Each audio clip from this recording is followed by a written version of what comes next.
In a classic example of the Denver Broncos beating the Denver Broncos, we lose our seventh straight game to the Las Vegas Raiders, 17-16 in our home opener in the first game of the Sean Payton era.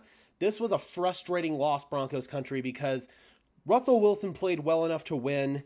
We just couldn't execute on the other two sides of the ball. Defensively, we really struggled. We couldn't generate any pressure on Jimmy Garoppolo to save our lives.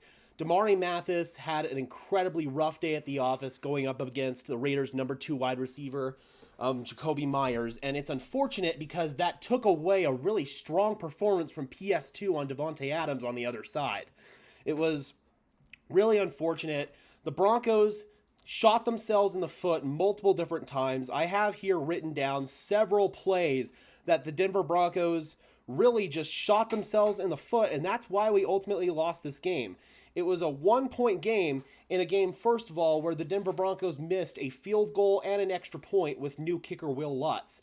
That's a problem. And now the Denver Broncos have some serious concerns at the kicking position.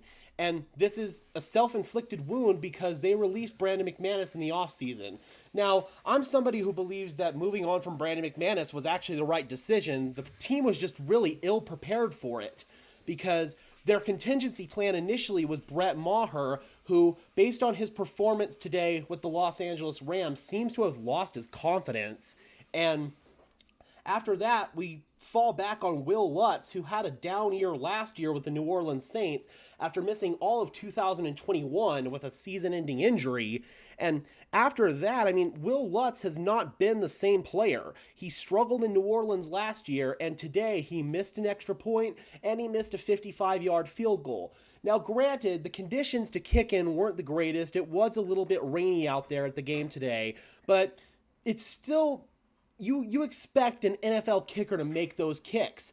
And the Denver Broncos, that's ultimately what swayed this game. Now, there were other self-inflicted wounds that cost the Denver Broncos the game. The first one was on the opening play. The Denver Broncos decided to do an onside kick. The Broncos won the toss and elected to defer their option to the second half. And Will Lutz came out there and surprised everybody with an onside kick, but the Denver Broncos ended up committing an illegal touching penalty on the play. Trayvon Smith went out of bounds, and he was the first one to touch the ball. So that meant that it was Las Vegas ball, and it negated that onside kick. And then the Raiders, they went down, and they scored on their opening drive.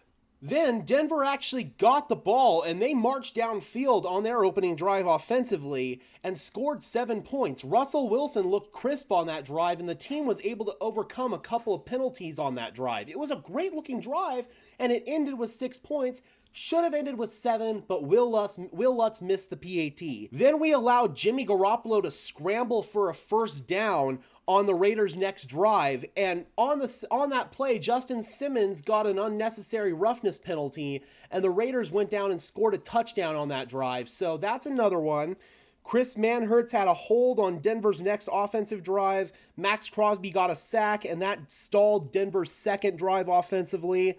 Then they missed the 55-yard field goal on the first drive coming out of halftime after executing a 2-minute drive almost flawlessly, and they took 7 points from the Raiders going into halftime. The Broncos led 13-10 at halftime. But then the drive ultimately stalled out. Receivers getting separation was a big issue for Russell Wilson in this game. I thought he played a pretty clean, crisp game, especially considering the lack of separation that he had to deal with from receivers. But that drive ultimately stalls out in field goal range. It's a long field goal in those conditions, and I actually remember saying that the Broncos should have punted it when they were going to line up for that field goal. They kick it, they miss it. So right there, between Will Lutz's 2 misses, that cost us 4 points in this game. The Broncos should have won this game 20-17. And then after that, Jimmy Garoppolo threw an interception in the end zone to Kareem Jackson after the Raiders went down on an extended drive. It was a super long drive by the Raiders, but he makes a really terrible throw in the end zone. K-Jack makes a hell of a play on it. And then after that, Denver can only muster 3 points, and then the Raiders go downfield and they score a touchdown. So that puts Las Vegas up 17-16. After that, Denver gets the ball back and they find themselves in a 3rd down and 11 situation, and Russ dumps it underneath to Adam Troutman, and he's unable to break just 1 tackle to get 3 more yards to pick up the 1st down there.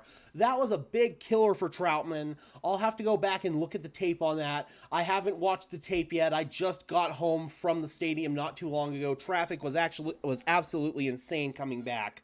But we'll go back and we'll watch the tape pretty much as soon as we're done recording this video here.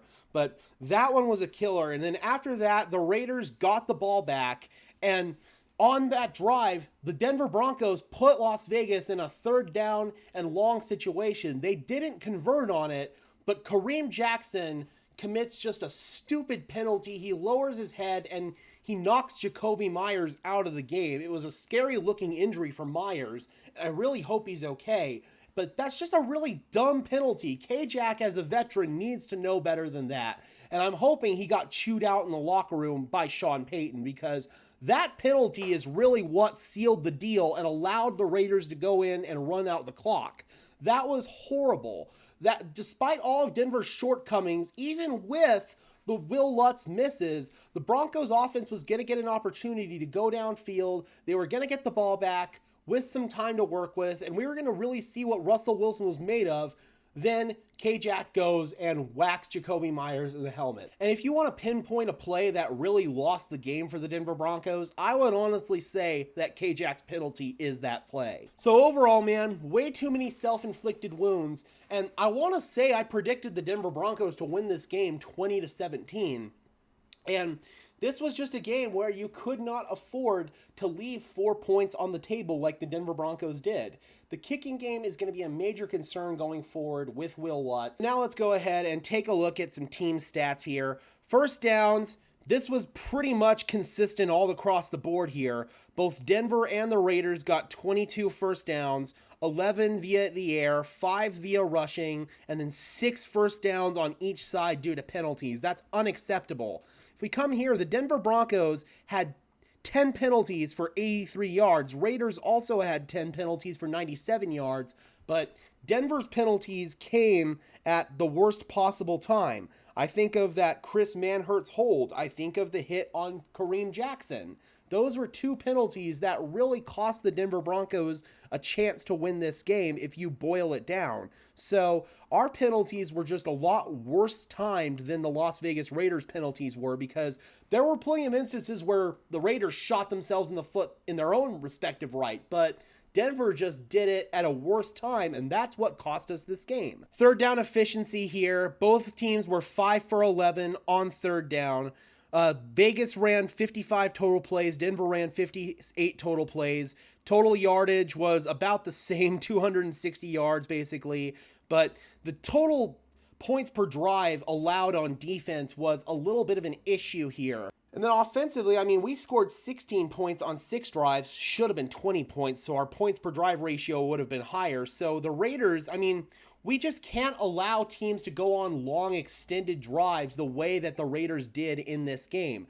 They were able to really control the clock in this one, despite Josh Jacobs not having the greatest day on the ground.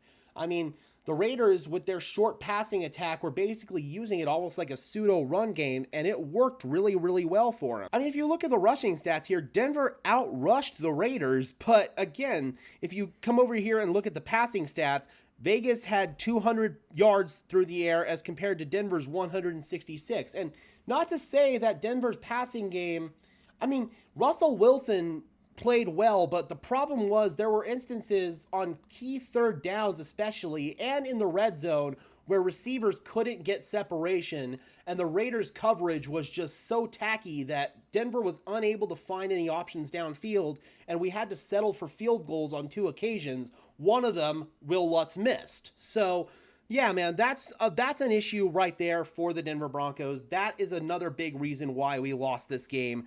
We were 2 for 3 in the red zone. We stalled out on that one drive where we ended up settling for a field goal. We should have had 7 points on that drive. And then on that 55-yarder, that's one where the team completely stalled out as well. So, yeah, not good at all. And what's actually shocking to me, because this did not feel like that at all from the game, but this is the stat, so okay. Apparently Denver won the time of possession battle. It sure as hell did not feel that way watching that game live. That's not how it felt. It really felt like Vegas controlled the clock, especially in the second half, and that's probably what contributed to it. Denver did a pretty good job controlling the clock in the first half, but the Raiders just completely were able to run out the clock on us there in the second half, and that hurt us on that last drive. And then obviously Kareem Jackson's penalty. We should have turned them over on that drive, and we should have gotten an opportunity to go downfield and score a game-winning touchdown. But unfortunately, we couldn't do that, and we ended up losing this game. So if we come over here and look at the box score stats, Russell Wilson, 27 for 34 through the air for 177 yards and 2 touchdowns. Jimmy Garoppolo, 20 for 26 for 200 yards, 2 touchdowns, 1 pick. Russell's QBR, 74.8. Jimmy Garoppolo's QBR, 83.5. Ground attack, Javonte Williams, 13 carries for 52 yards, averaged 4 yards per carry. I really liked what Samaje Perine did. 8 carries, 41 yards, 5.1 yards per carry. Unfortunately, Jaleel McLaughlin did have a rough day out there. His first run of his career was negated by that Chris Manhertz holding penalty. And then his first catch out of the backfield resulted in a 7-yard loss. So not the greatest NFL debuts for Jaleel McLaughlin, unfortunately. Through the air, Samaje Perine, 4 catches, 37 yards. He ended up leading the receiving yardage category. Adam Troutman, 5 catches, 34 yards. Cortland Sutton, 4 catches, 32 yards. They really struggled to get Cortland Sutton going in the early part of the game. I believe he didn't have his first catch until it was close to 2 minutes in the half. So maybe get Cortland Sutton going a little bit earlier and often. Brandon Johnson, 2 catches for 31 yards. Greg Dulcich, he got knocked out of the game at halftime with an injury. And Sean Payton said in his post-game presser that not having Greg Dulcich on the field in the second half definitely changed the Denver Broncos' offensive game plan. And that might have hurt us in the red zone there in the second half. Little Jordan Humphrey, 2 catches, 11 yards, and a tuggy. Marvin Mims, 2 catches, 9 yards. Javonte Williams, 4 catches, 5 yards. Michael Burton, 1 catch for 3 yards. And then Jaleel with the 1 catch for a loss of 7 yards. Defensively, Alex Singleton, our leading tackler with 8 tackles and no sacks on the board. Absolutely disgusting. And only 1 TFL. That's from Zach Allen. Our defensive line grossly underperformed. Our edge rushers were non-existent. Frank Clark, where the hell were you? Jonathan Cooper, where were you? Nick Benito, where were you? Randy Gregory, where were you, brother? I mean, it was not good. We did not generate any pressure. And our interior wasn't much better in that category either. I mean, we did get 1, 2, 3 QB hits, but not great, man. Jimmy Garoppolo was allowed to scramble and get first downs on a couple of different occasions, including the play that ultimately sealed it for the Raiders. So we come over here and we take a look at the Raiders stats. Jimmy G was 20 for 26 for 200 yards, 2 touchdowns, and the pick to Kareem Jackson.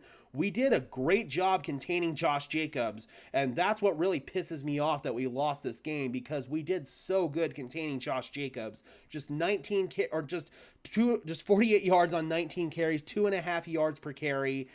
Jimmy G, 9 carries, 11 yards, got a couple of key first downs. Jacoby Myers, their leading receiver, 9 catches, 81 yards, 2 touchdowns. Damari Mathis had a horrible day at the office against Jacoby Myers. I'm concerned about our cornerback 2 spot alongside Pat Surtain. Damari Mathis struggled in training camp. He had a couple of rough plays in the preseason, and now it's spilling over here into the regular season. So if Damari Mathis doesn't perform well in next week's game against the Washington Commanders, then I feel like there's a strong chance that we could maybe see Fabian Moreau out there at boundary corner. So not great for Damari Mathis at all. Devontae Adams, 6 catches, 66 yards. He actually was pretty well contained by PS2. PS2 did damn good on him.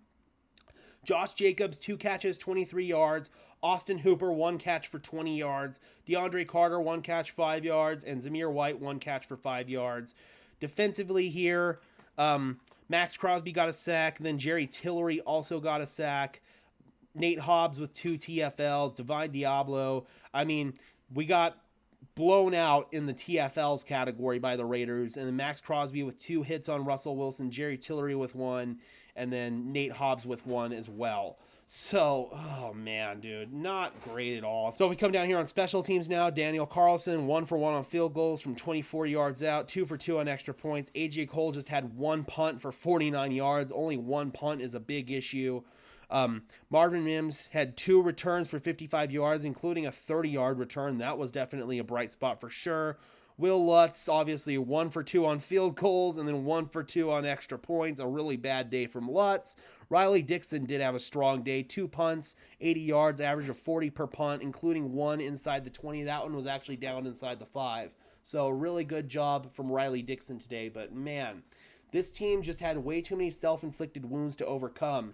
And in a game that was going to be low scoring where you couldn't afford to make those kind of mistakes, the Denver Broncos ended up blowing it because of that.